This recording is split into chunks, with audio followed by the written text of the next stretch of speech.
சுழலும் கோள்கள் அவன் சொல் கேட்கும். அவனை தொழுதால் போதும் நல்லதே நடக்கும். ஆனை முகனை தொழுதால் நவக்கிரகங்களும் மகிழும். நல்லதே நடக்கும், நல்லதே நடக்கும்.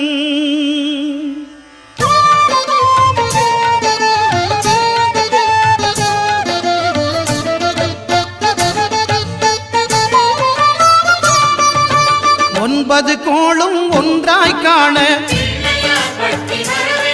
அங்கு கற்பகம் என்னும் கடவுளின் மெய்யில். ஒன்பது கோளும் ஒன்றாய் காண